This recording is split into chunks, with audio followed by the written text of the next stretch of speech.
Hello nerds and welcome to Into the Wild, your monthly wildlife and conservation podcast where we look at what's going on around the world to do with nature and people. This year we're proudly partnered with the Royal Entomological Society.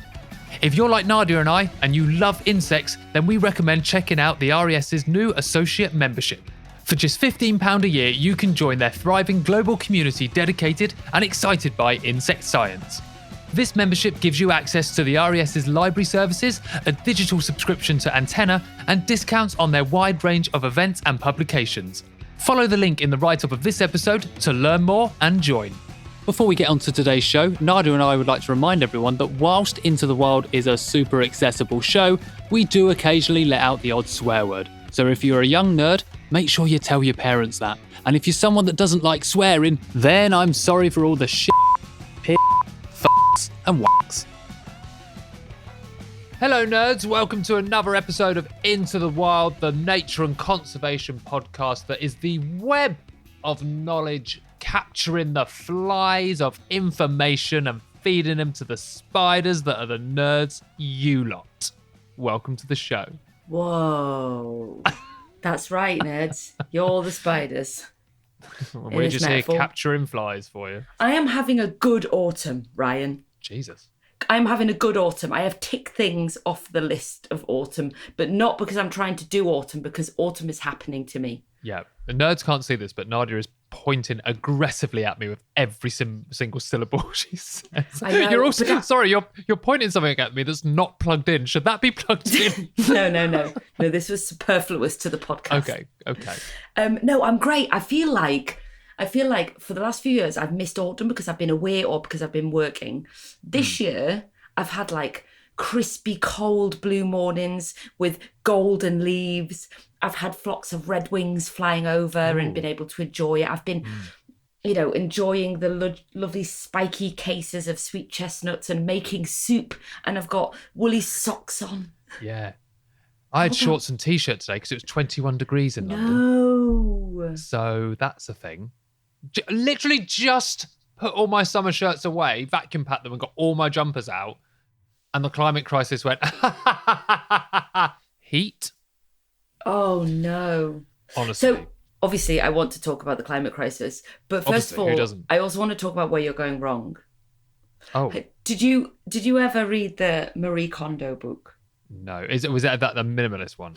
Yeah, it's kind of like, don't put things away. Yeah, no, but I rent a small flat. I you can't. have to, yeah. Sorry, Marie. We don't all live in a though, 7-bedroom house. I wonder whether you need to wait till November before you do that then. I probably need to wait till January. Oh, love. 21. Did you have shorts on? Yeah. Yeah, genuinely, yeah. I've only worn trousers once. Since last winter. Really. No. For work, yeah. For work. Because it's just, unless it's been really heavy rain. This is such boring chat. Right. No, How am I?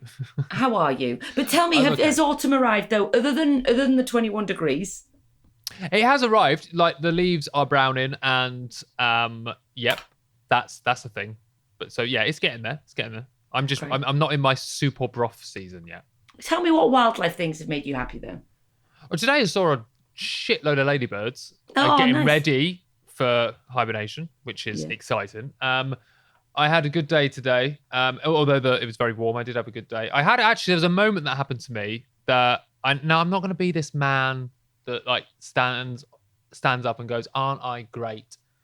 Oh God, I feel like you're about to be this man. But I want to tell this story because if there are men listening, which I'm sure there are, I'm telling this story for them, right? Shall I leave the room? Just, women, non-binaries, go for a walk. In your shorts and your shirt. In your shorts and t-shirt in London. I was with someone today and they were on Hampstead Heath and they walked up to me and went, "Oh God, you can tell it's coming up to Halloween because a harvestman spider just fell out and fell on my head. Oh, it was horrible." Now, there are so many men out there that would have gone, actually, harvestmen, not spiders? They're not actually spiders. But I refrained from doing that. And just let the moment happen. I was like, I'm not going to correct shit. So just to all the men out there, remember, not everyone gives a shit about your knowledge. So I celebrate that and I applaud you But then you have come on the podcast to tell everybody, to tell men. To tell men. So this is great. I think, yes, I think you're correct. For all men listening, don't mansplain. You don't have to. Wildlife. You don't have to do it. Sometimes someone noticed You can just wildlife. go, ooh, that was ghoulish. Exactly. The theme of the moment was Halloween and ghoulishness. And ghoulishness. Yeah, I celebrated the ghoulishness. But I think you'll actually find stupid lady. You just You'll be saying Daddy Longlegs next. So yeah, men listening, you don't have to correct people. Ever. Just ever. Or talk, actually. Or talk. Actually, I kind of want to talk on this. That applies to all nature, lichen, fungi, birds. Don't list all nature. Mammals. We haven't got the time. Flies. Well, no. The fly people get upset if you don't mention them specifically. Nerds, it's lovely to be talking to you for another show. Before we get into our topic, should we share some nature news from around the world, Nadia? Shall we? Okay, let's go. Ladies and gentlemen, nerds, it's time for... Nature News! I was trying to find some nature news that had like an autumn flex to it. Oh, okay. Given that that's the theme of the show, because we both love autumn so much, and actually it's just worth our focus. I found a piece of news that was the most non-piece of news. It was... Is it Keir Starmer accepting a free ticket for something? Again. Satire! It's just, I was like, oh, this is a great headline. This is exciting. This is progress. But then when I read it, I was just like, nothing happened. So this is the news. Okay. That the first place in England has its official hedgehog crossings installed. So if you're a driver, you'll notice that very regularly and very sadly, there will be hedgehogs crossed at the side, like squished at the side of the road. It really upsets me when I see it. And I see it regularly enough that there must be tens of thousands of these things. And hedgehogs are on steady decline. And we love them and they're adorable. And they're autumny because they hibernate. Do they? Do they hibernate? Well, we'll learn later on. We'll learn. I don't know. And then I was like, oh, great. I get they're going to be like tunnels. It's going to be like bridges, that are hedgehog sized. I was really excited about this. But it turns out it's just like a sign that says hedgehog crossing. Oh, that's... No one's going to look at that. Oh my God, I've just seen the statistics. Some 150,000 hedgehogs are killed every year on roads across the country. In the UK? Yeah, apparently. Jesus. That can't be right. That's a lot. Okay, well... No wonder there's steady decline. Basically, it's a sign that was approved. It's basically one of those triangular red signs, which is a warning sign when you're driving with a picture of a hedgehog inside it. The same way you get like the deer jumping. Basically, so as you're speeding past at 60 miles an hour country road at night, you see this and then slow down and look for hedgehogs, obviously, for the rest of the night. Absolutely. As soon as you hear your tyre pop, you stop and look. God. So I was just like, oh my God, this...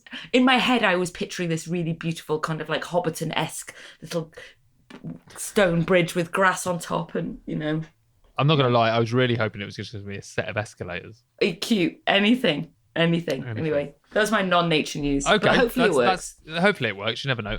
Mine is this is actually I don't know how. Well, it's about a zoo, but it's more than that. It's actually quite good news about what a zoo's doing. So, a black rhino raised in a North Yorkshire zoo has given birth to a calf after being released in Rwanda. Omoti, an eastern black rhinoceros, arrived at Flamingo Land in North Yorkshire in 2015 with her mother, Samira. In 2019, Omoti was transferred to Akagera National Park in Central Africa as part of a relationship between Rwanda and IAZA, which is the European Association of Zoos and Aquaria. Drew Brantlin, a regional conservation manager for African parks, confirmed that Omoti recently had her calf add-in. He said that the team has seen Omoti and the calf twice this week and report that they continue to do well. The father of the calf, Mandela, who along with Omoti was one of 5 black rhinos transferred through IAZA from Flamingo Land to Rwanda. The reason why I wanted to share this is because you don't often hear of these kind of stories, and to be honest, I don't know if they very often happen either. As in, What, like, is then like zoos actually giving their animals back to the land? yeah, I mean, in some form, so coming from a zoo somewhere in Europe, going back to its original land, and then breeding from that, which is, quite impressive. Albeit a national park, but still, Well, if it's an that's what impressive I thing. mean, it's a template of what we want to see. We want to see animals Exactly. going back and breeding. And it looks like, to me, I mean, I've only read the headlines really, but a success story as well. It's not about just randomly plopping them in the wild, or where there's still issues going on. It's actually doing it so the animals are going to survive and actually give back to kind of that ecosystem a little bit as well. So it looks like Oh, quite a success nice. story. So it looks quite Not fun. not the Free Willy model. No, not the Free Willy of Just steal the whale and chuck it in the ocean. Steal it, chuck it in and hope for the best. Yeah, no, that is really positive. And also, North Yorkshire, Rwanda, I mean, couldn't be more similar. very similar. So it's obviously just going to be like, gonna be where are the fine. flamingos? Have you ever been to Flamingo Land? Neither have I. No, I have. No, I said if Oh, you ever have? been. You have? Oh, well, if anyone's listening, you haven't been and you want to go, do go. They're missing a rhino, but, everything They're else also seems trying to open another one at Loch Lomond. So if you, like me, agree that that's a ludicrous idea, please do sign the petition to make that not happen. Yeah, another little one. I think this is a really nice, interesting piece, from Reasons to be Cheerful. And this is a story that a whole Indian state has gone 100% organic. Whoa, that's exciting. It is exciting. So back in 2003, the state or Sikkim in India decided to give itself a decade to transition to 100% organic. And I think why it's successful is that I think it gave itself a really long time to not rely on these inorganic fertilizers, but also the area is really, really low population. There's something like only 86 people per square kilometer in this area, and it's quite a mountain terrain, but also full of small farms, this kind of subsistence type farming, so small farmers. But because actually the inorganic fertilizers are really expensive and it's hard to get there, actually traditional knowledge of homegrown organic manure and vermicompost, compost made from worms, is quite like, it is the norm. So there's some really interesting statistics. Let me just pull these out.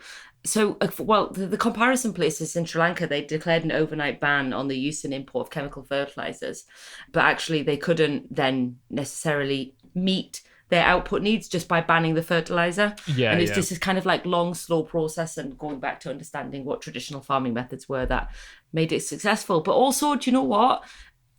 I guess one of the reasons why I brought this up is because to have like a whole state go organic, and not because of like a trendy kind of like Western, it's more like my problematic Western brain being like, that's wild. Like, why have they gone organic? Like, how has that happened? We can't even go organic. But actually, traditionally in that area of India, like, people have been aware for years that like the best food to eat is the food that is grown locally from a local area without chemicals and things put on it. And actually, like, it's going back. There's this assumption that eating organic, is a very kind of like middle class well-being kind of like flex, or people that are interested in wildlife are like, don't kill the bees.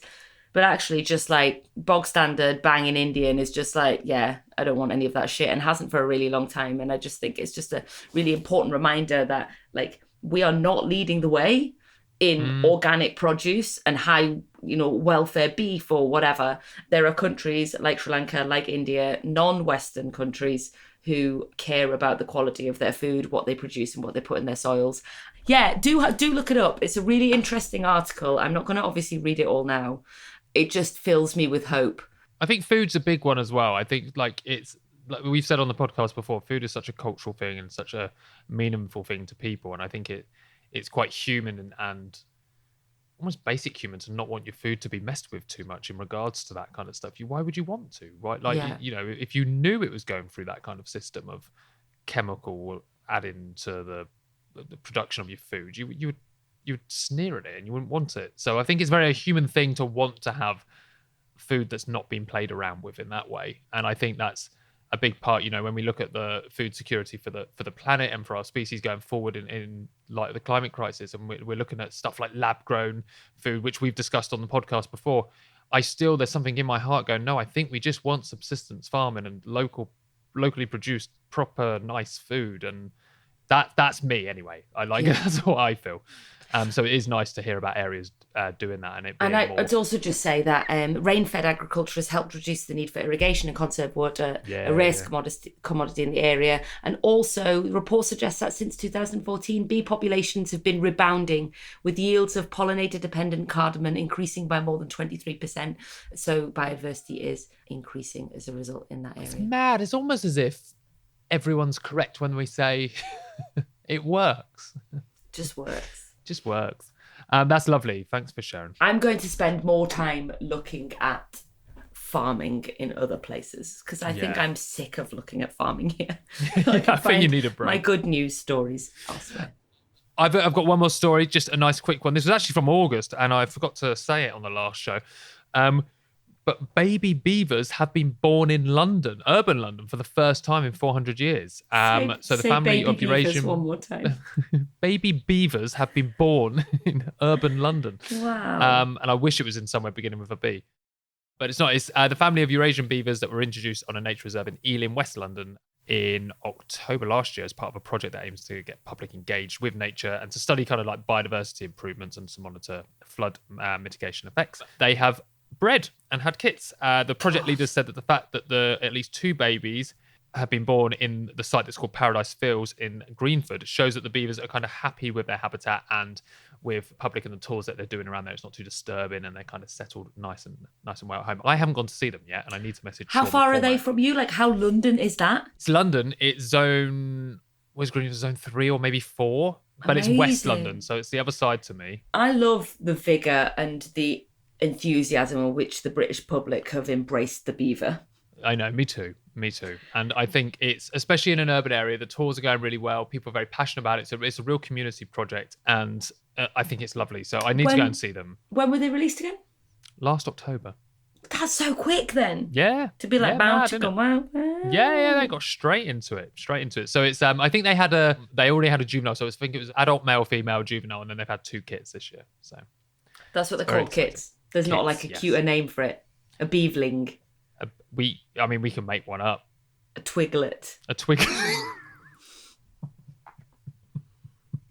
It's had 2 twiglets, yeah. It's had 2 twiglets. Don't even. There we go. Oh, that's anyway, really nice. Okay, let's go see them together. End. Yeah, let's do that. Let's do that when you're next in London. That's the end of Nature News. Okay, nerds, the next bit before we get onto our topic is, of course, our partners for 2024. It's insect time. It's time for the Royal Entomological Society segment of the month.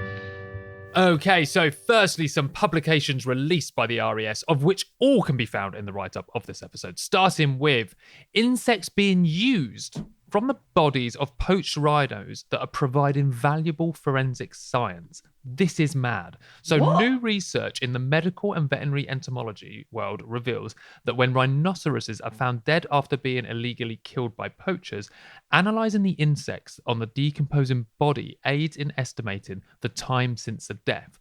This information has then been used by investigators and officials to construct a case against suspected poachers, which is insane way to use insects in kind of the wildlife crime world. That link to that paper there, I've just read a short bit of it, but that link is in the write-up of this episode. Read it. It's so fascinating.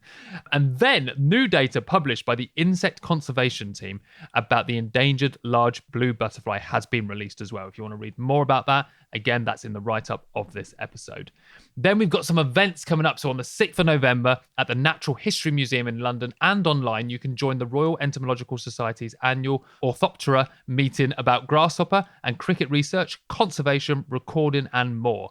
Their Orthoptera Special Interest Group provides a forum and discussion of all aspects of research and outreach involving Orthoptera, including behaviour, acoustics, ecology and taxonomy. The programme includes around 10 short talks with posters and livestock presented during the breaks, and the meeting is followed by a supper and drinks at the Natural History Museum common room if you're attending in person. And shortly after that, on the 8th of November in Newcastle Uni and online, there's the Sustainable Agriculture Special Interest Group Day that delves into the latest innovations in agricultural entomology, from cutting-edge automated monitoring through novel pest management strategies to the latest land management approaches as well.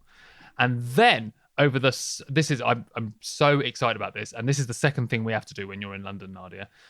Over the summer of 2024, the RES trustees and staff team were delighted to plan and deliver and announce the opening of the award-winning RES Insect Garden that appeared at Chelsea Flower Show in 2023, and its new location at Stratford Cross, East London, which is marking like an exciting chapter for like this kind of long-term engagement project, really. So the relocation follows its success at Chelsea Flower Show, where it was praised for its innovative design and planting and its ability to provide food and habitats for insects and using sustainable approaches that are reliant to kind of climate change. At the show itself, through extensive kind of media coverage in the UK and around the world, it brought strong messages to millions of people about the importance of insects and their study in our gardens, ecosystems, and lives. So the garden is now there for people to go and explore and enjoy, which I'm so excited about, because that's a huge thing to kind of really get people engaged with for years and years to come. So I'm so excited to go down to Stratford Cross in East London. I'm going to head down there and see it, because London. It's just London. Just go to London, you'll find it. Ask for where the garden is. No, that's amazing. Who's looking after it? I don't. Well, I think I imagine. Well, it's been funded by. But I think there better be some nanas that live locally. There better be some nanas. I don't know. Let's go. When you're next in London, let's go and have a look at it and go and have a walk around, see if we can. That would be a lovely team meeting day out. It would be, wouldn't it? So there you go, nerds. That's the end of the Royal Entomological Society's segment of the month, and everything we've just spoken about you can find in the links to the write-up of this show. Okay, right. Are you ready to jump into the main topic of this episode, Nadia? The same readiness that I am to jump in a pile of crunchy autumn leaves. I thought you were going to say a pile of crap. That's my second. That's your second one. Okay, let's go.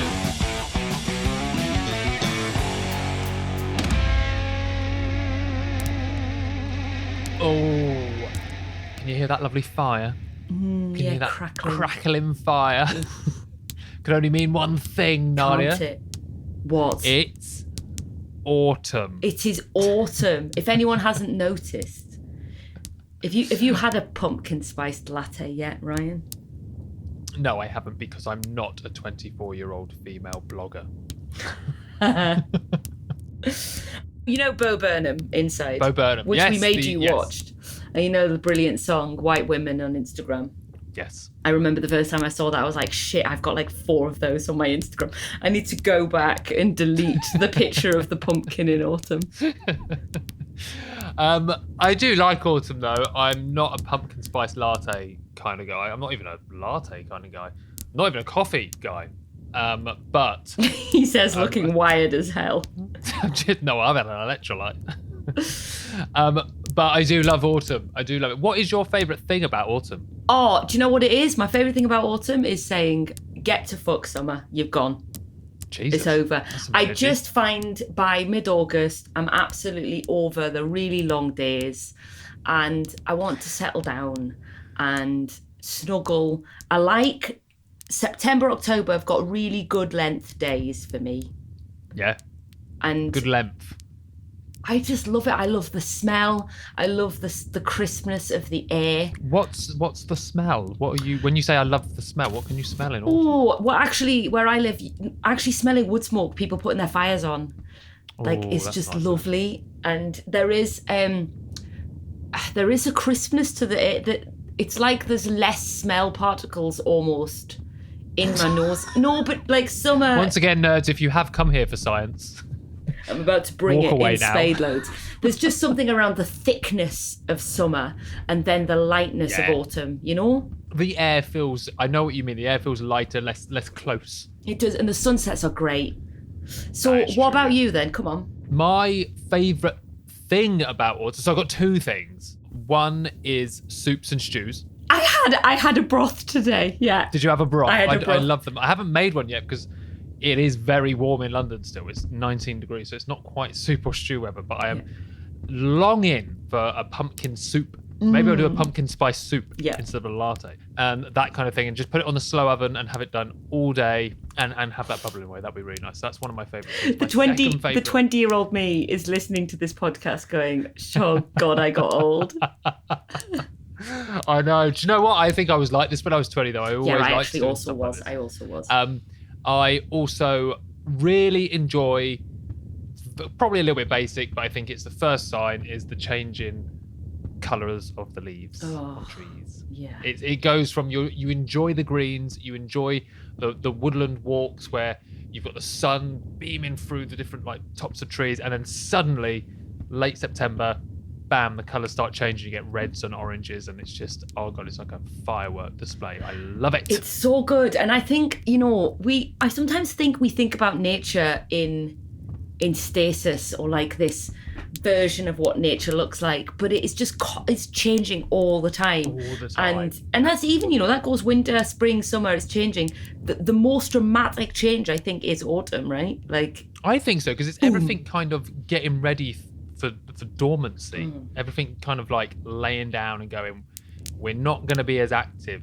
On that point, do you actually know, I did some reading, because I was thinking about my favourite time of year, but a favourite time of autumn with the leaves changing colour, and I realised in my head, I was like, because trees die, innit? But then I thought, we can't be that basic, so I did some reading. Do you know why they change colour? To be dramatic. Do you know why they go from green to like reds and stuff like that? Do you want to know, is what I'm getting at? I go on, tease me. I'm going to tease you with some knowledge. So I read up on this because I thought it was really interesting. So it's basically different natural chemicals within the trees produce different colours for the leaves. So there's something called chlorophyll, which is a chemical that produces the green colour. And it happens that photosynthesis, which we all know is the process turning light into energy, which is super important for tree growth, is most efficiently processed with green leaves. It's the same reason that most growing plants, like seedlings, are green as well. Trees intentionally fill their leaves with chlorophyll in order to generate as much energy as possible during the summer months, which is why everything goes nice and green and lovely. But by the time autumn comes around, trees have been like storing up all that energy and sunlight for several months. And in many ways, they're preparing for like all year for the coming winter by storing that energy and sugars to tide them over the winter. With temperatures in autumn falling, the production of chlorophyll stops and the levels of this chemical within the leaves reduce. So basically, that lets other chemicals within the leaves come to fruition. And as chlorophyll reduces, it leaves an abundance of carotenes, I think is how you pronounce that, which are yellow. This yellow has been in the leaves all year, but kind of gets superseded by the green and by the green chlorophyll, and then in autumn it finally gets a chance to show off. If the temperature stays above freezing, another chemical called, why are they always so long? We need to shorten names of things. Do it. This is dyslexic rhyme coming up. Anthocyanins, I think is how you say that. Maybe. God, there's people rolling their eyes listening to this. There's like biologists and ecologists going, fucking hell, okay. Fucking hell, Ryan, come on, it's just a word. Are produced, which brings out reds and pinks.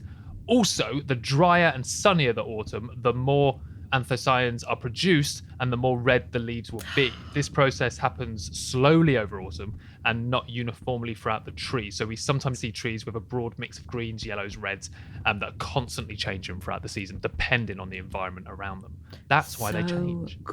So good and so lovely to know, which is why we want a dry, crisp, sunny autumn, not just because it's nice not to be wet, but also because we get the reddest reds and the pinkest pinks. For a while, I always loved I loved seeing the changing of the, like, I was going to say, it's almost like I'm about to say changing of the guard, but changing of the colours in trees and stuff like that. All right, London. And I just suddenly realised, I was like, I don't know why. And obviously I knew it was going to be chemical based, but then you start reading about this. I had no idea the environment had a thing to do with that. So I saw an oak tree today that had the different yellows, the reds, on one branch, which I thought was incredible. So different, lovely. Different leaves. So it was absolutely stunning. I really enjoyed it.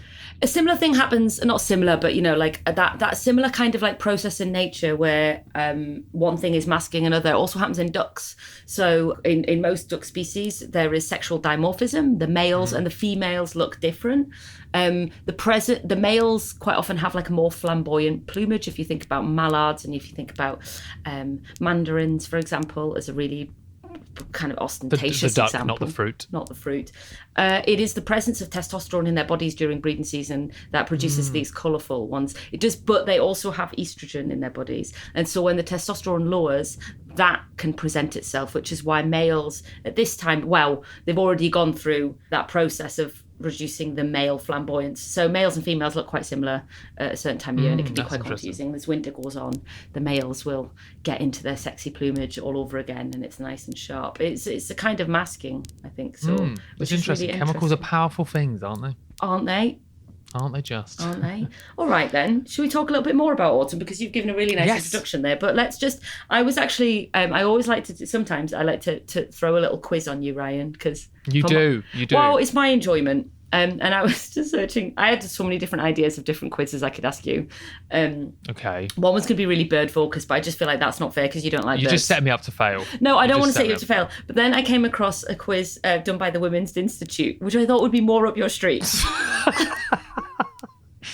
The WI is more up my street. I love thought a jam, so. love a chutney. You are more WI than you are BTO. That's all I'm saying. Do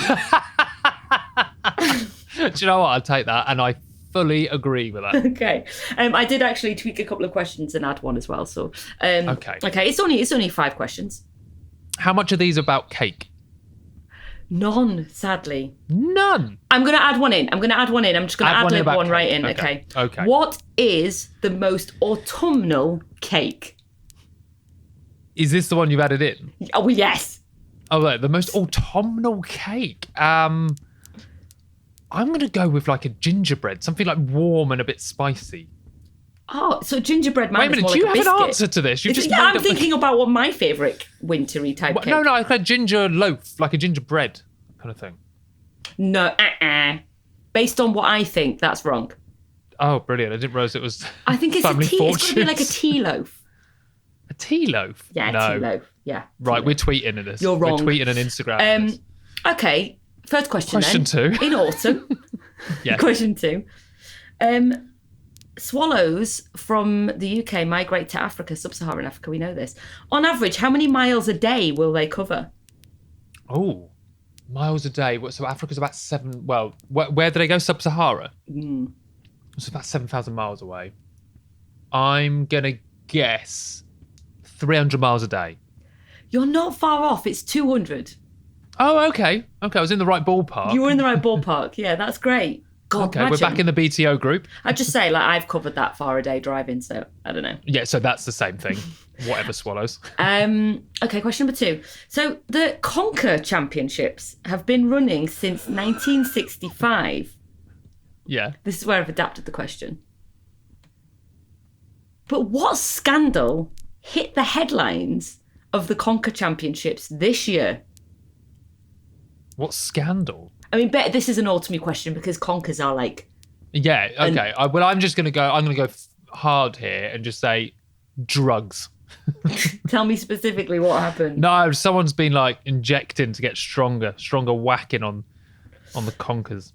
No, it's really even wish it more was scandalous than drugs in the Conquer What? Championships. Fraud? Tax fraud? So there's a man that's been entering this competition since the 70s and played every single year, and this is the first year that he won. However, and it's currently being investigated, so I don't want to be sued here for libel. No. There was foul play called, and a steel conker was found in his pocket. And so the person that he played against and won, he was just like, my conker smashed to pieces, and like it would never have done anything like that ever. Shall I name the guy? No, I mean, no. But his nickname is King Conker. He's being investigated for alleged cheating. It's in Northamptonshire. There's a picture of him. Of course, it's in Northamptonshire. I'm not going to say, but Croydon. he's been competing every year since 1977, and this year, at 82 years old, he's been accused of cheating after a steel conker replica was allegedly found in his pocket. Oh, King Conker. What are you doing? So the person that he was playing against said, my conker disintegrated in one hit, and that just doesn't happen. I'm suspicious of foul play and have expressed my surprise to organisers. So that's it. You've so far got no questions, right? No questions. No. Oh, no, I haven't. No. Yeah. Carry on. What is the collective noun for hedgehogs called? Oh, shit. Oh, crap. I have learnt this before. This is why I'm really angry. Okay, I can't remember, so I'm just going to have to try and think of a guess. I'm just calling it, we'll just say it was a prick of hedgehogs, but it's... but it's not. But what is it? The answer is an array. An array. Okay, that's not what I remember, so I would have never have got there. Also, okay, how bad is that? It should be a prick of hedgehogs. hedgehogs. Quite bad. It should be a prick of hedgehogs, yeah. Next question then. What causes summer to change to autumn? Is it the Earth's magnetic field, the Earth's tilt, or the Earth's orbital speed? The Earth's tilt? It is. Finally, he gets one right. Great. And the last question is, how many bat species do we have in the UK that hibernate in autumn? Now, you actually, before we recorded today, let this slip. So I know the answer to this. Which is what? It's 18. It is 18. Actually, they all hibernate. And I'm not going to let you have that then. So you've got one question. So I did my revision. It's just listening. I slipped. It's just listening. Okay, well, thanks for the WI quiz. That's that was okay. fun. You didn't do that well. Well, I don't think I did that bad, considering one of the questions was guess the scandal. And the most autumnal cake. Yeah, which there was no answer to. I had think an I did answer all to right. it. You didn't accept the answer. Okay. So no, I do absolutely love this time of year. It's really, really special. I think I would say a good 70 to 80% of people listening, I think this is probably your favourite season. And at a push, you might be like, oh, maybe spring and autumn. We like the change. I think we like things changing. Like you said, it's summer going into autumn, winter, but then what we like about spring is the lead into spring after winter. That's what we like about it. Things warming up, and we like that to winter cooling down. Exactly. Talking of hibernation, I wanted to, we this is the time of year where things are starting to hunker down, go a bit dormant, and we'll learn more about that and what that actually means in a minute. But can you hear that noise? Can you hear that chirp? Oh yeah, just chirping. Really, at this time of year? I know. I know. We deserve Oscars. Did you know? Well, I learned that insects hibernate. Now, I did know this. Did you know this? Okay, so I knew that. I didn't know much about it. So when we need an entomologist, there's only one person we can go to, really. And it's the wonderful Ash Whiffin. Oh, yeah. The UK's favourite entomologist. Entomologist in residence, we call her for our show. Absolutely. So we've got some information here from the lovely Ash Whiffin about insects that hibernate in the UK. Hey, Ryan and Nadia. I am joining you from my sofa, where I would very much like to hibernate because I have a cold. For insects, the winter's a pretty difficult time. Most of their food sources aren't available and the temperatures often drop way below what they can tolerate. But fortunately, they have got a variety of tactics to overcome this. Some basically eat up sticks and just leave. Butterflies like the monarch, the painted lady, they migrate and they spend the winter somewhere much warmer. The majority of insects, though, do remain in the same place and they'll do something called overwintering. Different insects are adapted to do this at different stages of their life cycle. So moths, for instance, you have some overwintering in the egg stage and not hatching until the spring when it's warm enough. Others are adapted to spending the winter as a caterpillar, maybe protected by a woolly exterior, or as a pupa buried deep in the soil.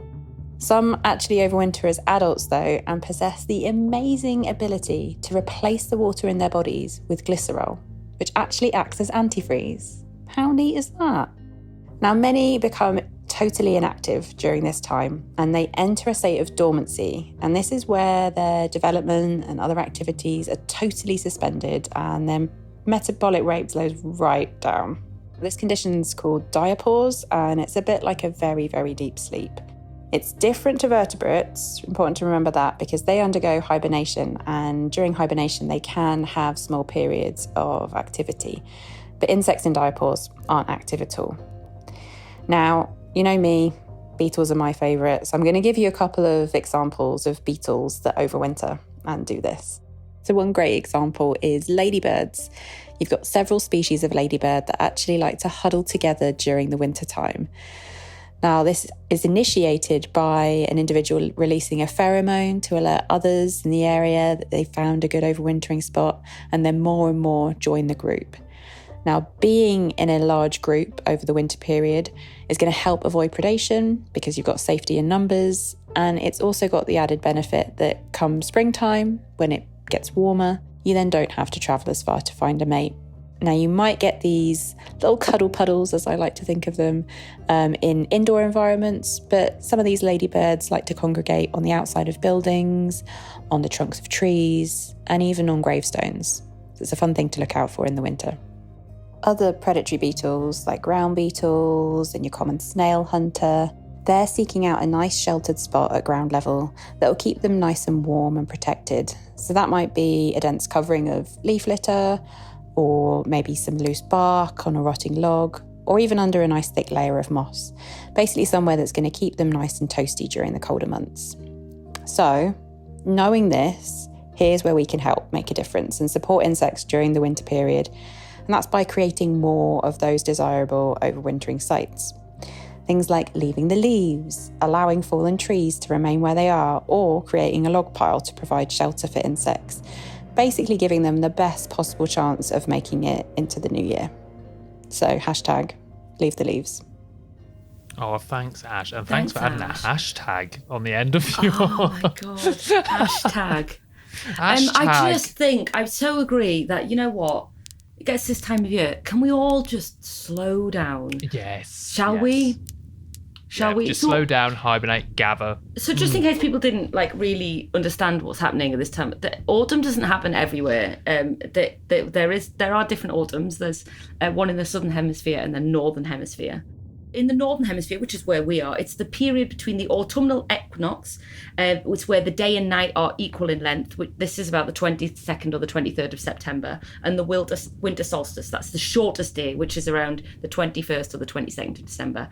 And it's literally because of the Earth orbiting the sun, and it tilts as it's orbiting, and it gets to this autumnal equinox tilt when the light hitting the Earth is the same at the top, and it's kind of right at that middle bit. It's just the same everywhere, basically, and then the days get shorter and shorter and shorter until the shortest day, winter solstice, and then it starts getting longer again. But it's worth remembering that there is also a meteorological autumn, which begins on the 1st of September. I think some people think that the 1st September, that's it, autumn. It's not kind of like the earthy autumn. It's the one that we use as scientists to compare climate data. So the 1st of September, that's what we use. So yeah, that's what's happening. And basically it means if you're getting less and less sun hitting us, it means that it's just going to be colder. And it's also the angle of the sun. You know, if you look at us, if you think like I don't know, like I'm doing this with my hands and it's a podcast. I know, yeah. But a beam of light hitting a bit of land. But if that bit of land is tilted, yes, that same beam of light is going across a greater bit of land. So you're getting less heat from the sun. So we're getting less heat from the sun, and less of our day has sunshine in it. Of course, if you lived right up in the north, your day lengths will be tiny or next to nothing. You're plunged into darkness. Equally, if you lived all the way down in the south, you don't get nighttime. Amazing, isn't it? So I think we get this really nice... I think this is what people always say about like living in the UK or Europe, whatever. It's just this: we get our seasons, in theory. Yes. Yeah. Well, yeah. In theory, we do got our seasons. Maybe. I think we've gone through a really nice journey here. So we've looked at autumn and the trees and what's happening in the trees, and then also the insects, which I guess rely on that vegetation. But what eats insects, Ryan? Wow. Do you want me to say bats? It is. I do want you to say bats.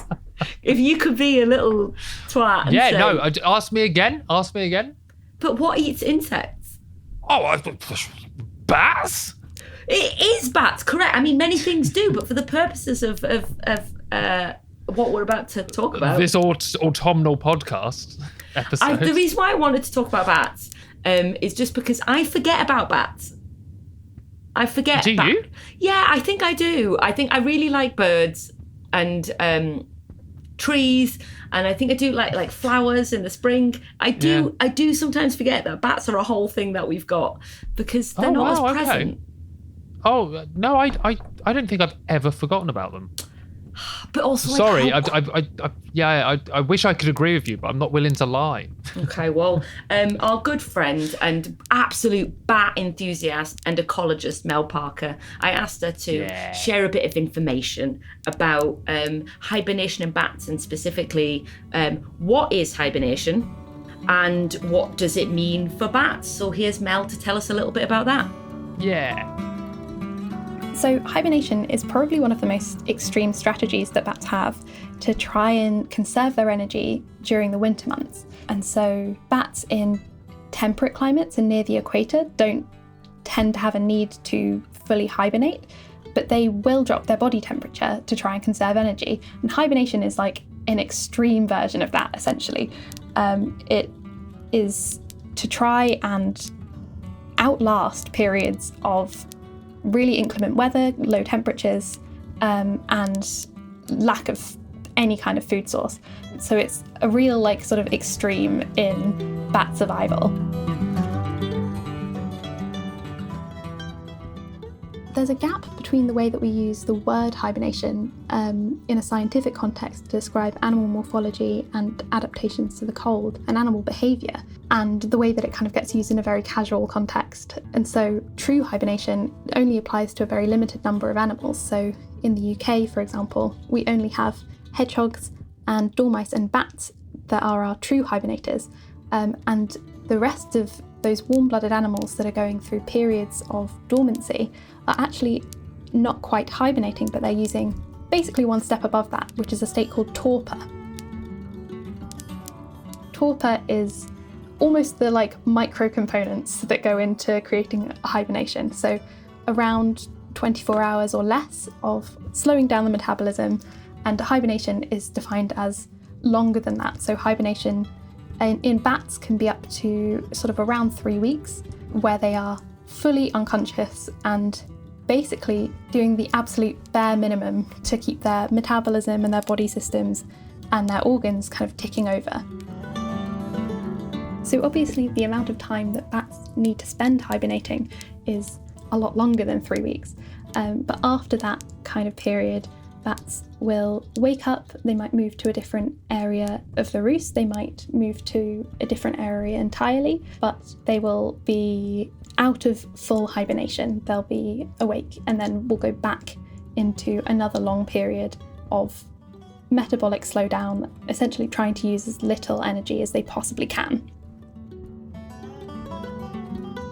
So the reason that bat species tend to hibernate is because they're really uniquely adapted, even at higher latitudes, in places further north or towards the poles, further north or further south, is because they're quite adapted to losing heat, because flight is basically a really hard workout, and if they weren't adapted to lose heat during flight and during the things that they need to do to hunt and socialise, they could essentially boil themselves alive. They can get up to around 40 degrees Celsius, even at high altitudes where the air is still quite cold.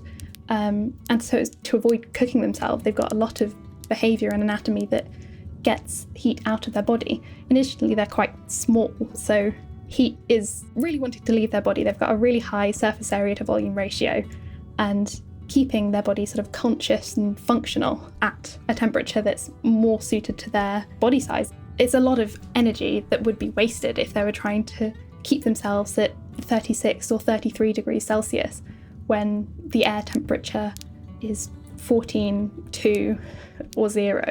They really, really slow down their metabolism and almost use the cold air temperature to slow down the reactions that are happening in their body.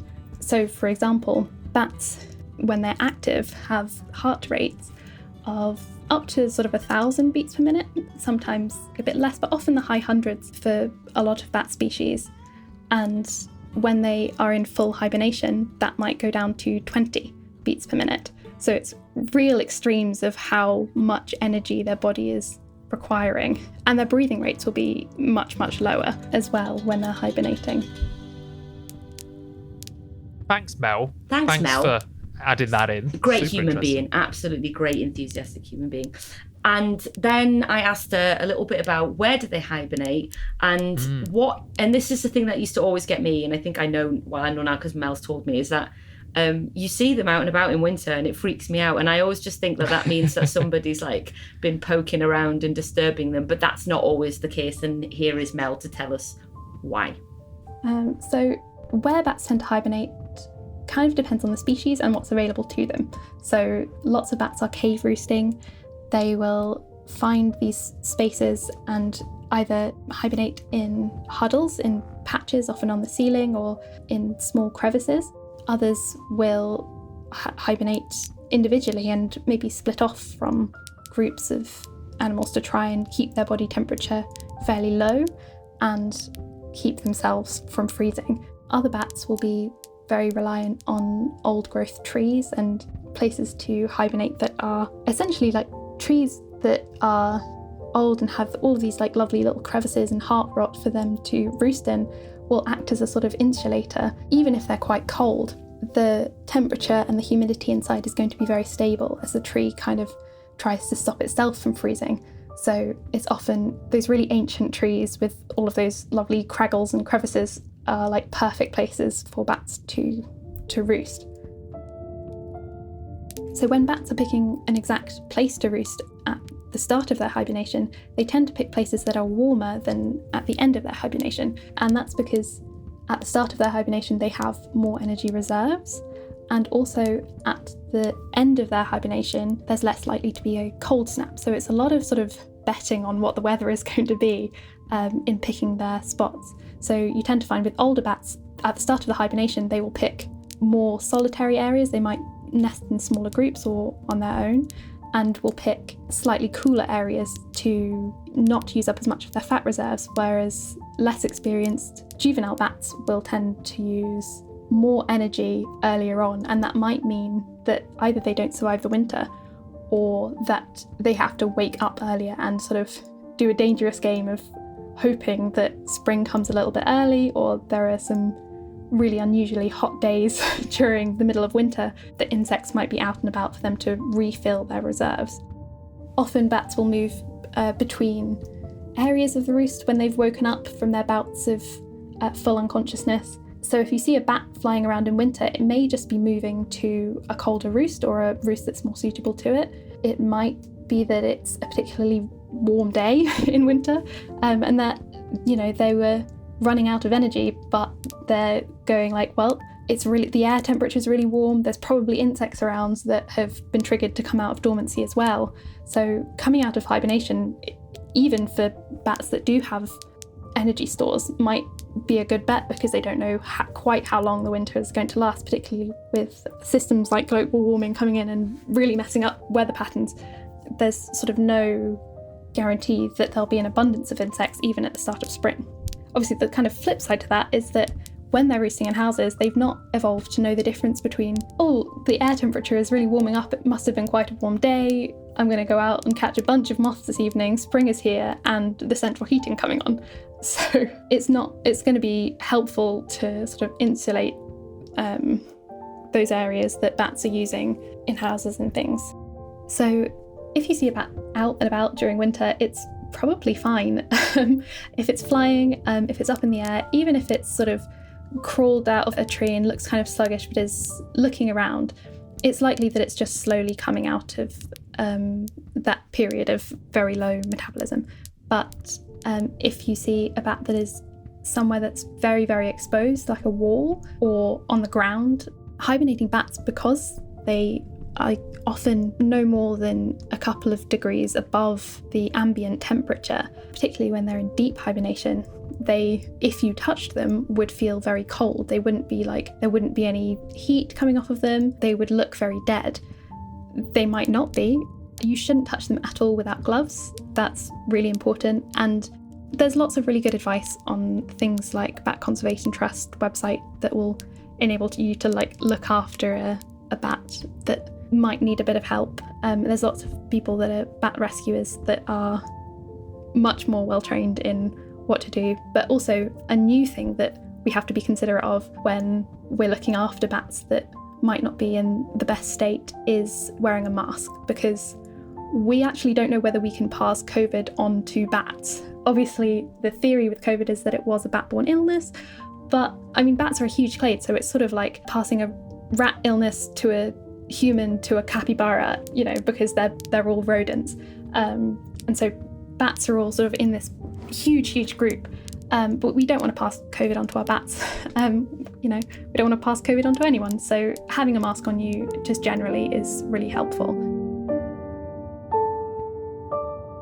Thank you, lovely Mel, for sharing a little bit more about Mel. the life of bats and where they are, what they're getting up to at this time of year, what they're thinking, what they're feeling, their little bodies.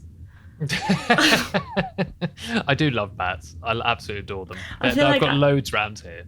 Yeah, I mean, you do when I come to your house. I see them on your street. Yeah, it's a really, like, it's a summer thing I like to go and watch. And on Hampstead Heath as well, there's a good population. And 18 different species. I know, it's mad. So that was interesting. That's I didn't know, is that if you have a poorly insulated house, the bats can confuse your central heating with sometimes just warmer days happen, and they can, you know, like she said, they get up and they think, oh, it's a bit warmer today, I'll go see if there's any insects.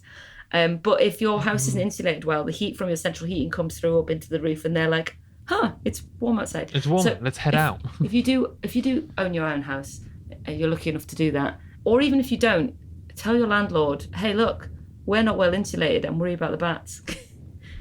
I mean, God bless if your landlord insulates your house due to the bats.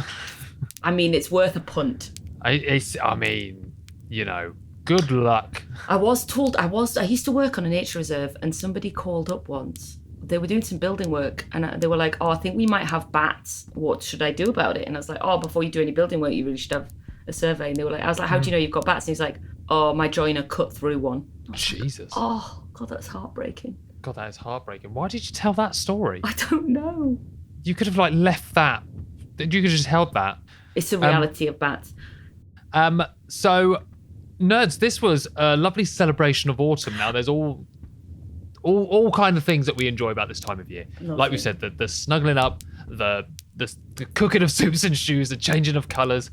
And I think for me as well, it's that kind of, it's like that slow transition into winter. We know it's going to start getting colder, but it's not just going to go straight to freezing. It gives us time to get the jumpers out, put the t-shirts away, you know, and make sure we're all prepped. And we're so happy to be able to share this little episode with you. To share I think things. And I've learned a lot about hibernation as well. Yeah, I think it's been a heavy year. We've just, got back from a big trip, which you're all going to find out about. And actually just both of us coming back to take a moment of pause. And what I would impress upon all of you is a reminder, not that you don't know it, but sometimes you need that reminder. It's getting colder and darker, but there are just glimmers of light, and there are golds and there are reds and there are berries and there are wonderful things to see. And you are allowed to slow down now a little bit if you can. Yeah. You are allowed to take things easier, ritualize that stew, that cup of tea, stick a candle on. If you've got a fire, put that on. If not, go out and have a fire somewhere with pals. Yeah. And just enjoy this time of year and, the gratitude that we've got for where we live. The absolute last thing I'll say on autumn, I know there is a large population of people, and sometimes myself included, that do get affected by this time of year. As humans that move around a lot now, a lot more than we did, hundreds of thousands of years ago. We do get used to a lot more sunlight, and it can really affect our mental health if it's raining all the time, very grey, and we're not getting enough of that vitamin D3. What I'd urge you to do is, the moment there is a sunny day or a sunny evening, like right now in London, it's been quite cloudy today, but now it's blue skies and the sun's quite low, but it's there. Get out in it. Just go for a walk. Your skin is waterproof. Yeah. So even if you get wet, it's fine. But just as soon as it's sunny, try and go out there, because it really lifts you. It lifted me last week when I had a week of rain, and then the one day it was sunny, I was out with Riley all day, and it just really picked me up emotionally. So I can't stress enough, if you are someone that suffers from seasonal affective disorder, and I know you know what you're doing, you can get through this, you have done many times before, but just go out there as soon as it's sunny. As soon as it's sunny, go for a nice walk and enjoy it. But nerds, thanks for tuning into this autumnal episode where we celebrate this lovely time of year. Oscar, if you could just put some crackly fire behind this last one, that would be great. Where we celebrate the pumpkin spice lattes, the changing of greens to orange and reds, the knitwear that's a little bit scratchy, but we like to wear it because Nan made it for us. Watch out for them house moths. Yeah. So thanks for tuning in, nerds. We have just got one more episode left. No, we haven't. No, when's this coming out? No, we have one more episode after this. We'll be coming out in December. So this is November's episode, or the beginning of November. And then we've got one more left, which will be our Christmas special. And then we'll be off for a little while. I think we'll be off for January. And then we've got a new series, which is Into the Wild's Journey Back to Namibia, coming out from February. If you are not following us on social media, you know what to do. If you have any pounds at all that you would like to chuck our way to help Into the Wild keep going with these episodes, then please visit www.kofi.com/Into the Wild, and just for the price of a coffee, probably actually just less the price than of a bag of wood for Oscar to keep warm. It can help the podcast keep going and keep delivering what we aim to deliver for you. We hope you enjoy your autumnal time and Halloween and all these lovely things that you've got to look forward to over the next couple of weeks. But for now, goodbye. Goodbye. And enjoy your pumpkin spice lattes, you bloggers.